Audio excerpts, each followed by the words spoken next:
حاضرین محترم، یہ آیت مبارکہ کی شان نزول ہے۔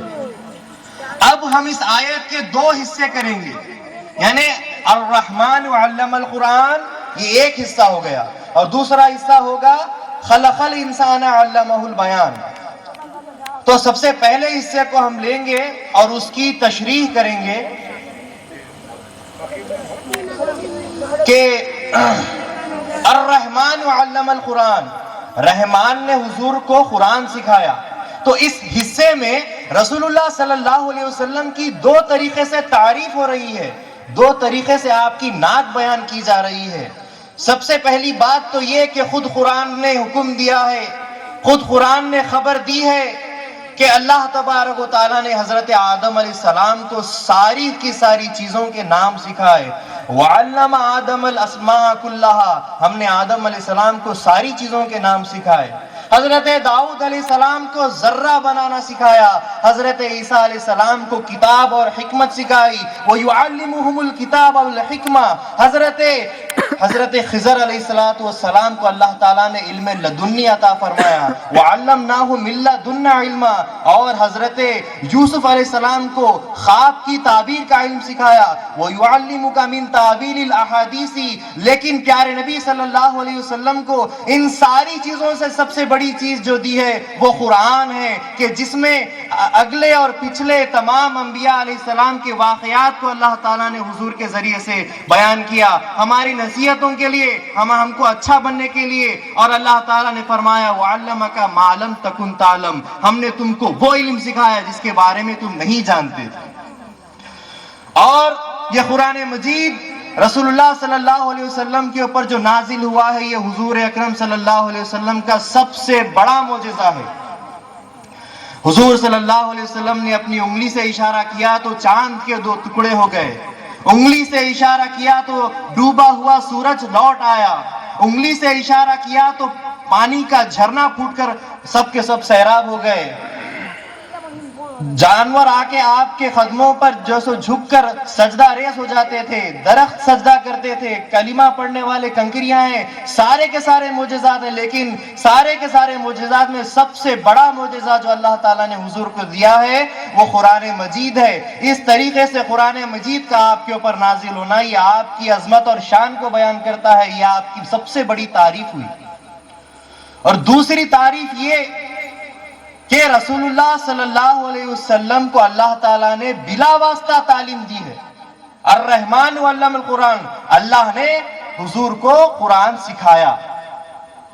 منافقین اور کچھ کفار مکہ یہ بھی کہتے تھے کہ اللہ تعالیٰ نے جبرائیل علیہ السلام کو قرآن سکھایا اور جبرائیل علیہ السلام نے محمد عربی صلی اللہ علیہ وسلم کو قرآن سکھایا۔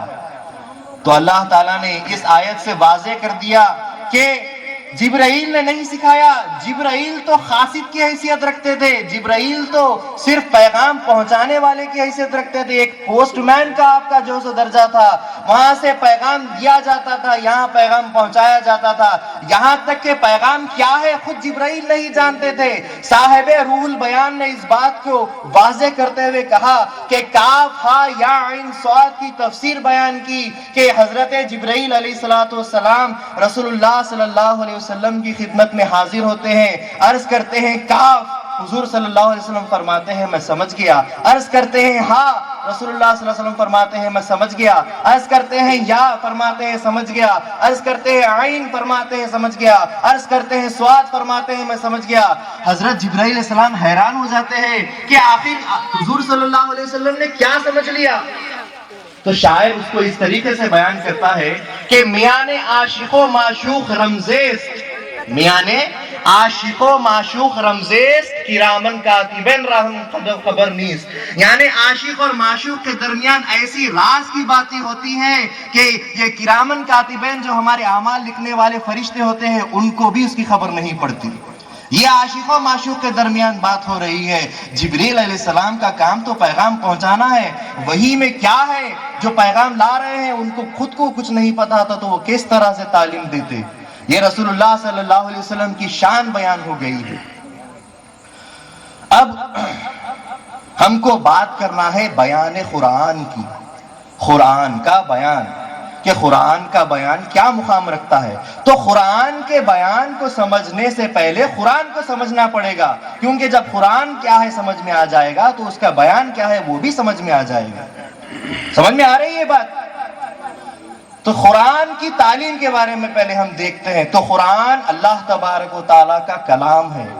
قرآن اللہ تعالیٰ کی آسمان کی کتابوں میں سے ایک کتاب ہے کہ قرآن کے اوپر ایمان لانا ہر مسلمان کے لیے ضروری ہے۔ اور قرآن کی ظاہری تعلیم کے تعلق سے اللہ کے رسول صلی اللہ علیہ وسلم فرماتے ہیں کہ جو کوئی اس کا ایک حرف پڑھتا ہے تو اس کو 10 حرف پڑھنے کا ثواب ملتا ہے۔ پھر اللہ کے رسول صلی اللہ علیہ وسلم فرماتے ہیں کہ تم قرآن کو اچھی آواز سے پڑھو، زینوا القرآن باصواتکم، تم قرآن کو اپنی آوازوں کے ذریعے سے زینت دو۔ کیوں؟ کیونکہ اللہ جمیل یحب الجمال، کیونکہ اللہ تعالیٰ خوبصورت ہے اور خوبصورتی کو پسند کرتا ہے۔ جب تم قرآن پڑھو تو خوبصورتی کے ساتھ پڑھو کہ اللہ تعالیٰ خوش ہوتا ہے۔ اور قرآن پڑھنا اللہ تعالیٰ سے ہم کلام ہونا ہے، اللہ تعالیٰ سے بات چیت کرنا ہے۔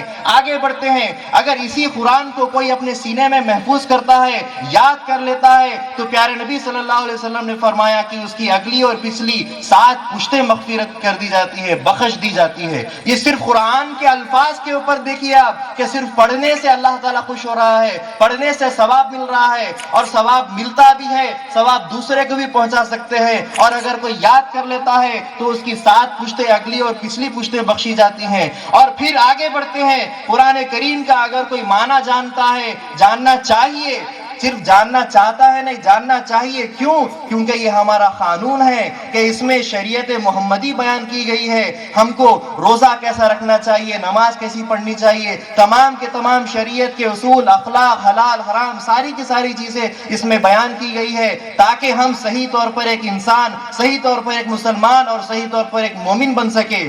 صرف اللہ تعالیٰ نے علم کے تعلق سے قرآن میں کیا ارشاد فرمایا ہے ذرا دیکھیے۔ اللہ تعالیٰ نے فرمایا یرفع اللہ الذین آمنوا منکم والذین اوتوا العلم درجات، کہ اللہ تبارک و تعالیٰ ایمان والے اور علم والوں کے درجات کو بلند کرتا ہے۔ یہاں پر مطلق علم کی بات ہو رہی ہے، یہ نہیں کہا گیا کہ دنیا کا علم، یہ نہیں کہا گیا کہ دین کا علم، آخرت کا علم، کون سا بھی علم حاصل کرو اللہ تعالیٰ درجات بلند کرتا ہے۔ تو غور کرنے کی بات ہے کہ جو شخص اگر قرآن کا علم حاصل کرے تو اس کا کتنا بڑا مقام نہیں ہوتا ہوگا، اور پھر قرآن کے بیان کا علم اگر حاصل کرے تو اس کا تو کیا عالم ہوگا، اللہ اور اس کے رسول اور مہدی زیادہ بہتر جانتے ہیں۔ یہ قرآن کا مقام ہے، یہ قرآن کی بات ہو رہی ہے۔ تو اب ہم کو سمجھ میں آ گیا کہ قرآن کیا چیز ہے، کیا کلام ہے، اس کا کیا اثر ہے، اس کا کیا مقام ہے۔ اب آگے بڑھتے ہیں، دوسرے حصے کی طرف آتے ہیں۔ خلق الانسان علمہ البیان، ایک انسان کو پیدا کیا اور اس کو بیان سکھایا، یعنی مہدی موعود علیہ السلام کو پیدا فرمایا اور ان کو بیان سکھایا۔ حاضرین محترم، اپنی بات کو آگے بڑھانے سے پہلے ایک خاص بات یہاں پر بیان کرنا چاہوں گا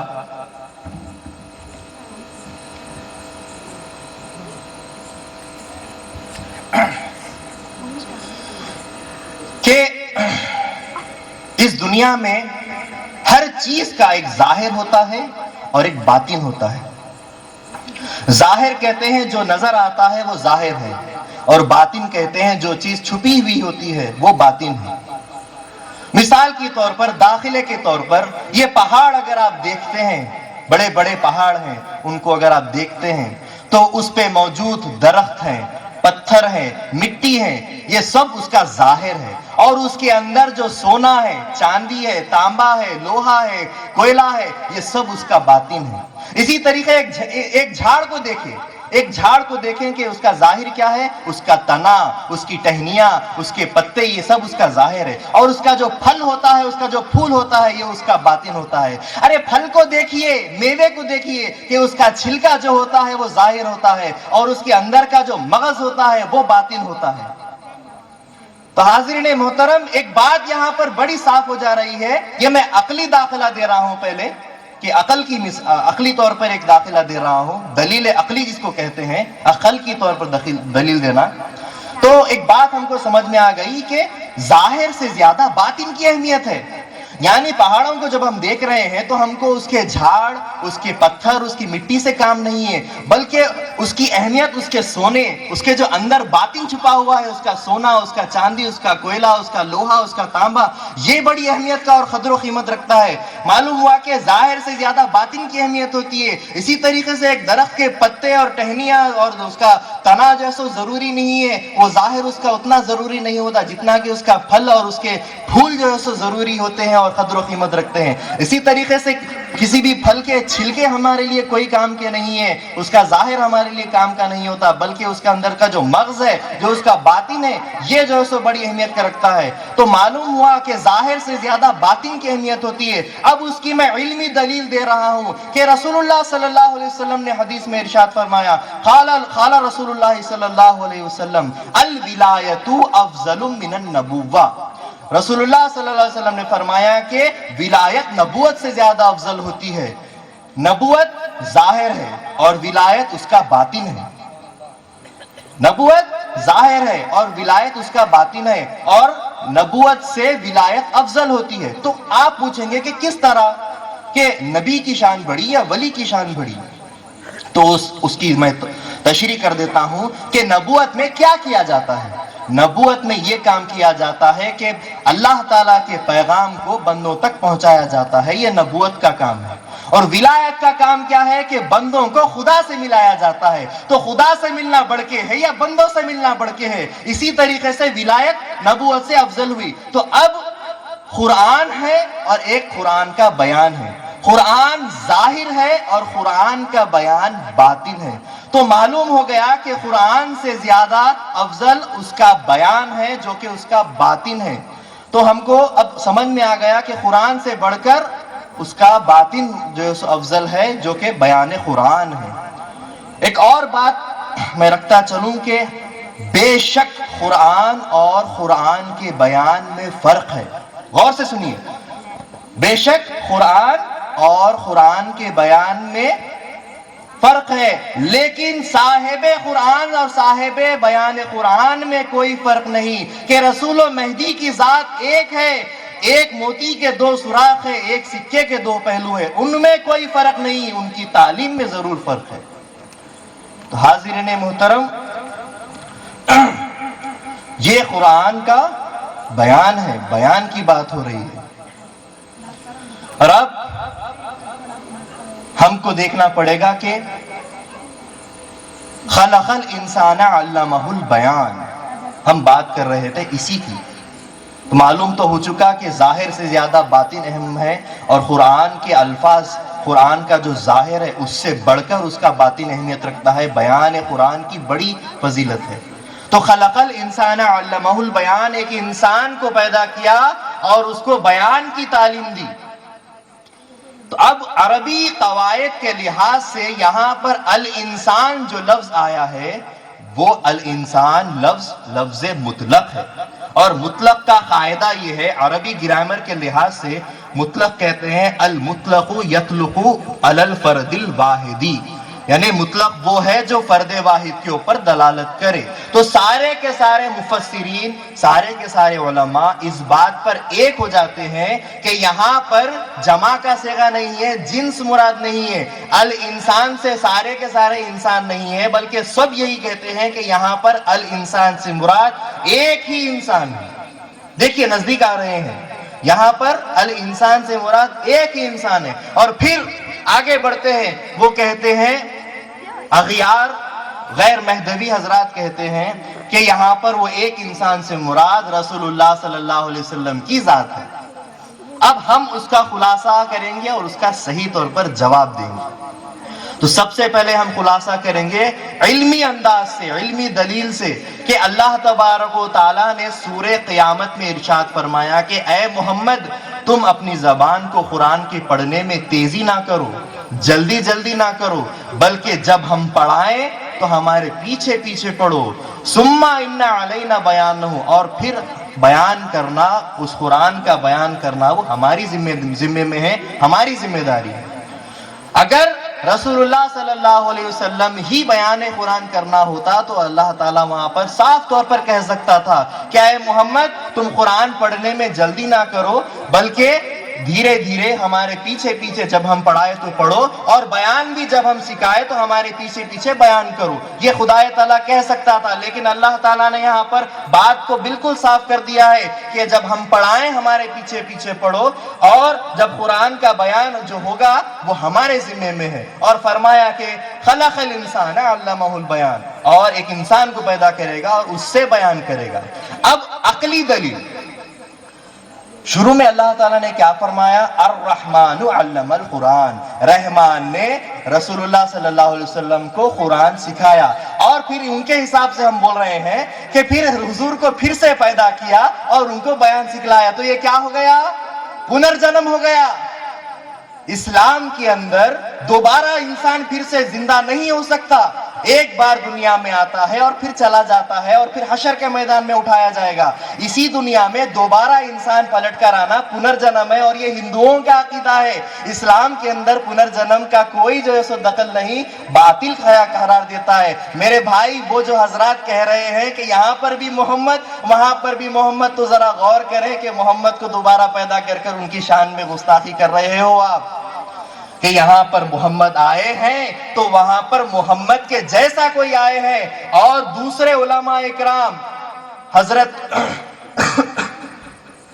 حضرت محی الدین ابن عربی رحمت اللہ علیہ فتوحات مکیہ میں اسی حد بھی سمجھ میں آ گئی، اور قرآن کی